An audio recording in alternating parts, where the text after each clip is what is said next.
Bonjour à tous les amis, j'espère que vous allez bien. Victoire du Real Madrid face à Getafe au Santiago Bernabéu, 2-0, but de Jude Bellingham à la 30e et de Kylian Mbappé à la 38e. Guillaume, tu es en direct du Bernabéu, comment ça va? Ça va très bien et toi, Pablo? Bah écoute, ça pourrait aller mieux si j'avais pas ce match Le Havre SCO Angers à couvrir pour Flash K. Mais Ça nous fera plaisir. Angers vient de marquer au passage. Bon, victoire primordiale. Le Real Madrid revient à un point du Barça. 33, si je dis pas de bêtises. 33 points, 34 pour le Barça. C'est ça. Le Real Madrid a un match en moins, celui de Valence, mais le Real Madrid se déplace cette semaine, mercredi, à Bilbao. Mais restons sur le match d'aujourd'hui. Qu'as-tu pensé pour commencer? Pour commencer, qu'as-tu pensé de la performance et du match de Dani Ceballos? Le Exceptionnel joueur qui a de touché sa part. le joueur qui a touché le plus de ballons, je crois que c'est 121, et qui a fait le plus de passes. C'est 99, mon, je crois, que je sais pas. c'est totalement mon homme du match sur cette rencontre. Alors, le milieu de terrain, je l'ai trouvé ultra fonctionnel. Surtout, même Jude Bellingham aussi a été exceptionnel, a un but, une passe D et a fait une excellente première mi-temps. Je pense que s'il joue tout le match, ça aurait été Jude, mon homme du match, mais du coup, c'est Ceballos. Et vraiment, même Valverde, le milieu de terrain, était ultra fonctionnel. Et alors, Ceballos s'est sublimé dans ce rôle de meneur de jeu en retrait, numéro 6 dans un match où tu as beaucoup le ballon. Et franchement, incroyable. Franchement, bravo à lui. Bravo aussi au choix de Carlo Ancelotti, hein, qui ne met pas Modric, qui ne met pas Arda Güler, qui a envie de le laisser Ceballos s'enchaîner. Ça fait finalement presque, ça fait 2 saisons qu'on n'a pas vu Ceballos s'enchaîner au Real Madrid. Et là, ça fait plaisir parce que c'est une bonne entrée en jeu à Anfield, un bon match contre les Ganes, il était titulaire, si je dis pas de bêtises. Et là, une nouvelle belle performance contre Etafé. Alors, ça vaut ce que ça vaut vu l'adversaire. Mais franchement, tout est sous contrôle avec Dani Ceballos sur ce match. Et ça a presque une petite réminiscence de Toni Kroos dans un style très différent avec le ballon, mais dans le sens où ce qu'il a apporté à l'équipe, tu sais, le contrôle, la confiance qu'il a Mhm. apporté à l'équipe quand il touché la balle. Voilà. Alors, c'est dans un registre différent, on est bien d'accord, mais je trouve qu'il y avait presque un petit côté, le Real est tranquille, enfin tranquille au milieu de terrain sur ce match. Un registre différent, mais Dani Ceballos nous a rappelé parfois de Toni Kroos, notamment à la relance, par sa propreté au niveau de la passe. Et je pense les peu de ballons perdus au milieu de terrain, finalement, que ce soit entre ses passes ou ses dribbles, il arrivait toujours à se défaire du marquage. Donc, non, très belle performance. Moi, depuis la télé, j'ai été très, très impressionné. Et il jouait réellement en tant que 6 finalement. C'était réellement un 4-3-3 en première mi-temps. Jude Bellingham était un peu plus axe gauche, Valverde plus axe droit et Dani Ceballos en retrait. Donc, écoute, ça fait plaisir de voir Dani Ceballos prendre du galon. À voir s'il rejouera. Je pense que oui, après cette performance face à Bilbao mercredi. Ok. Deuxième point positif, tu l'as dit, c'est Jude Bellingham qui a été totalement monstrueux. Encore une fois, il est dans la continuité de ses trois quatre derniers matchs. Il marque et il fait une passe décisive à Kylian Mbappé. Ouais, petit point médical peut-être avant, hein, rapidement, parce qu'il sort à la mi-temps. D'abord, c'est sorti qu'il était étourdi. Puis Retafe a eu l'opportunité de faire 6 changements en deuxième période. Donc logiquement, Bellingham est entré en protocole commotion.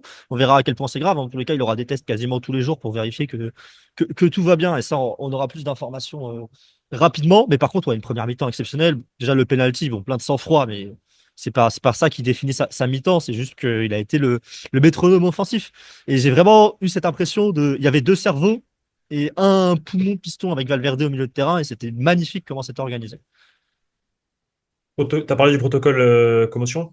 Ouais, Vraisemblablement, c'est confirmé. On vient d'avoir la confirmation. C'est Ben qui a eu la confirmation de la part de du, Juan du Real Camilo, ouais. Madrid. Effectivement, protocole commotion activé pour Jude Bellingham à la mi-temps. Donc, Et donc c'est pas vraisemblablement, c'est ce qui s'est passé. quand j'ai vu le sixième changement de Retafe, je suis le premier à avoir eu le flair là-dessus, hein. Bah écoute, ça veut dire que tu connais bien, Mais bien les règles et que tu je joues connais beaucoup à mon Football règlement. Manager, non? Je Tu connais joues mon beaucoup. règlement, je connais mon règlement. Je sais pas si elle y est dans Football Manager cette règle-là. Tu vois, faudrait vérifier parce que je crois que ça m'est jamais arrivé dans les faits. Pour le coup, faudrait vérifier si elle y est. Mais oui, effectivement, Jude Bellingham, encore une fois, très présent au cœur du jeu. Ça fait plaisir de voir l'Anglais retrouver son football. Il nous a manqué en début de saison et même fin de saison dernière, je trouvais qu'il était moins bon.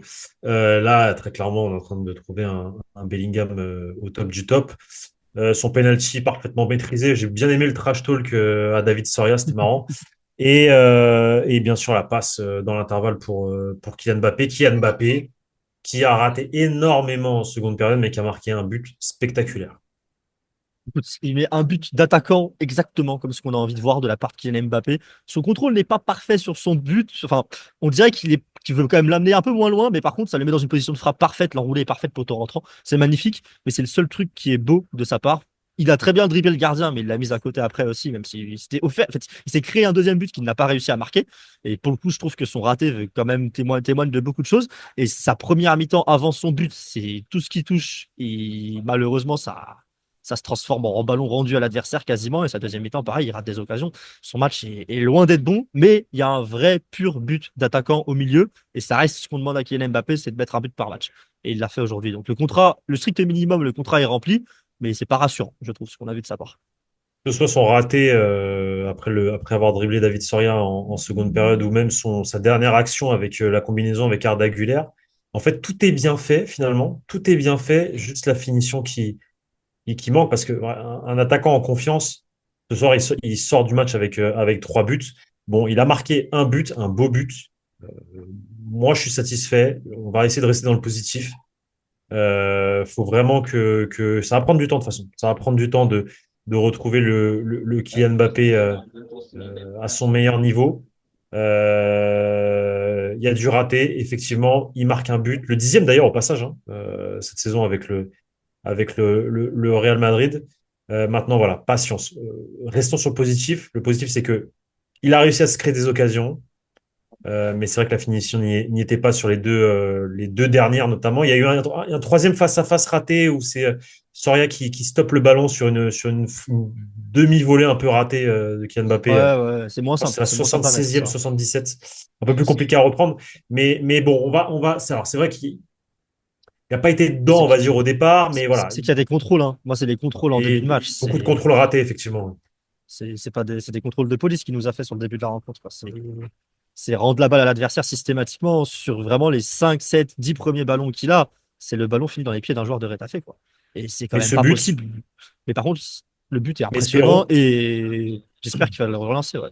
voilà, exactement. Espérons que ce but lui permette de progressivement engranger de la confiance parce on va en avoir besoin de Kylian Mbappé. Autre bonne nouvelle. Aujourd'hui, il n'y a que des bonnes nouvelles, j'ai l'impression.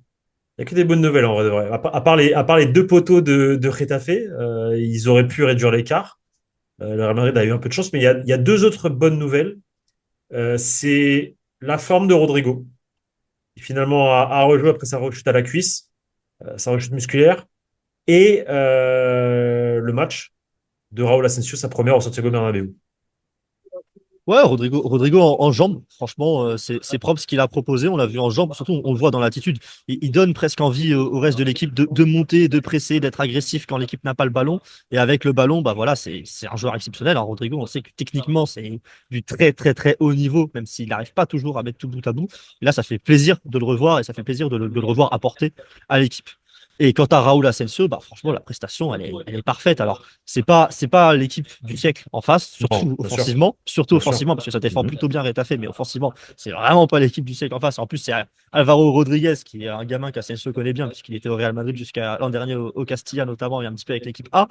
Et voilà, c'est pas lui qui allait peser sur la défense et faire peur. Par contre, à la relance, il y a une assurance et une confiance de la part d'Asensio. Exactement. C'est rafraîchissant de voir ça dans la défense centrale Ça, du Real Madrid. c'est ça. Militao, on sait qu'il est capable de ça, mais il ne l'a pas fait sur le début de saison. Rudiger, c'est pas son registre. Et c'est vraiment rafraîchissant de voir ça, de voir quelqu'un un défenseur central qui, des fois, n'oblige même pas à passer par un milieu de terrain pour directement orienter le jeu sur Mhm, l'aile ou mhm. trouver Bellingham, sauter Ceballos, par exemple, de temps en temps.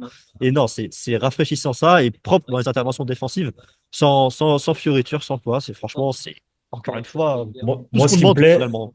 ce qui me plaît, c'est qu'il a l'air d'être en confiance, qu'il n'a pas peur, que le maillot lui pèse pas, chose qui arrive très souvent avec les jeunes canteranos finalement. Mais là, non, Raúl Asensio, ouais, répond présent. Tu parles de ces relances qui sont propres. Moi, je l'ai vu une bonne transversale en première mi-temps pour le côté gauche. Alors, je sais plus si c'était Fran Garcia ou Mbappé. Mais pareil, il faudrait regarder le nombre de passes réussies de la part d'Asensio de derrière. Mais c'est très propre, en fait. C'est très propre et c'est ce qu'on lui réclame. Donc c'est très, très, très positif. Merci d'avoir coupé ton micro avec notre confrère derrière qui fait sa vidéo et alors que toi, tu es en train de tourner. Voilà, j'adore ça. C'est voilà, l'esprit collectif des journalistes. Oh, il y a du Vas-y, son là vas-y. quand je parlais pas, c'est ça? Il y a eu du Non, son? non. Bah, j'entends juste derrière le gars en train de tourner sa vidéo alors que tu es juste à côté en train de tourner. Donc, j'adore ce genre de phase, j'adore. Moi, c'est quelque chose. En plus, je sais qui c'est, donc j'irai lui dire Ah quelque ouais, chose quand je le verrai, quand je le verrai au Bernabéu. c'est la vie, c'est la vie. J'étais le premier à tourner Ouais, pour le non, coup, mais hein, c'est cette pas cool. fois-ci. C'est pas. Moi, c'est le genre de choses qui m'exaspère un C'est peu. pas, Ah, je suis le rabat-joie du groupe. On t'a pas entendu, par contre. je dis c'est pas grave, je dis c'est pas très grave, c'est la vie. Non, c'est pas grave, mais tu es en train de travailler et lui, il fait sa vidéo à côté. Donc, bon. Excusez-moi, les amis. Hein, voilà, ça, c'est le genre de détail qui m'énerve un peu. Autre chose il continue à parler. Autre chose à rajouter, Guillaume, ou pas? Bah, un petit mot sur Fran Garcia quand même. J'ai quand même encore une fois apprécié. Tu as parlé du poids du maillot. On avait vraiment cette impression que avec Fran Garcia, que voilà, il avait un petit peu les genoux qui claquaient au Bernabéu la saison dernière. Là, c'est vraiment une prestation propre. C'est pas exceptionnel, comme on l'a toujours dit, mais c'est bon.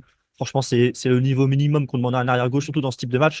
Et j'ai dit rafraîchissant pour Raúl Asensio, c'est quand même rafraîchissant d'avoir Fran Garcia dans un match où tu attaques un bloc bas plutôt que d'avoir Ferland Mendy. Là, pour le coup, sur ce genre Ouais, de c'est vrai. match-là, je Ouais, ouais, préfère, complètement. je Non, il a fait un préfère bon match. vraiment Non, ouais, Fran à Ferland Mendy, c'est clair. sans être exceptionnel, encore une Mhm. fois, hein. Mhm. C'est voilà, et ça. Après, Dans le c'est profil. pas une tâche facile parce qu'on demande à un joueur qui percute beaucoup sur la gauche, qui a beaucoup le réflexe de centrer, avec Mhm. des offensifs qui eux ne sont pas des joueurs de réception de centre du tout. Tu vois, tu mettras un Rossellou bien plus souvent dans la surface quand Fran joue, ce serait vraiment sympa, je pense à regarder. Et Fran, c'est un peu triste parce qu'il a beaucoup de débordements, beaucoup de ballons de centre. Il regarde la surface, il n'y en a pas un qui dépasse les 1,75. Il faut Ouais, qu'il c'est se bataille au compliqué. mieux, c'est compliqué quoi. Mais en tout cas, Mais très c'est content vrai de que son match à nouveau. Il enchaîne, il tient le bon bout, je trouve, au Real Madrid là, sur les derniers matchs, les dernières entrées en c'est vrai jeu et que tout. c'est vrai que exactement, il tient le bon bout. Et c'est vrai que par rapport au profil, c'était le profil adéquat pour jouer face à Getafe parce qu'effectivement, Getafe n'allait pas jouer réellement l'attaque. Donc voilà, c'est pas comme si la tribune presse n'était pas était petite. Hein. C'est quand même c'est quelque chose. Il a choisi le bon endroit C'est pour tourner son réel lui. souvent ça tourne en premier à côté, donc je me décale. Là, Mhm. j'étais le premier à tourner pour une fois, donc sans doute à but se décaler. Voilà, c'est la vie. Bon, voilà. Bon, les amis, merci à toi, Guillaume. Voilà, le Real Madrid revient à un point du Barça, c'est la bonne nouvelle, mais le Real Madrid a trois matchs compliqués à l'extérieur qui arrivent. Bilbao, Girona et le Rayo Vallecano avant de recevoir Séville juste avant les fêtes de Noël. Ça risque d'être très compliqué. Surtout que les amis, comme je vous ai dit comme je vous le dis maintenant depuis plusieurs mois, le Barça est la meilleure équipe d'Espagne et va gagner la Liga. Donc je pense que c'est à partir de maintenant que le Barça va reprendre son avance, les 6 points d'avance qu'ils avaient. Guillaume, on se dit à demain parce que je pense qu'on va faire une petite vidéo Trent Alexander-Arnold, pardon, avec les rumeurs de ce matin là, de José Félix Diaz. Donc demain, petite vidéo sur l'anglais. Et bah écoutez les amis, on vous dit à très bientôt pour de nouvelles vidéos sur la chaîne YouTube du Journal du Real. Ciao Salut à Guillaume. tous. Et Ciao. salut notre ami à côté là.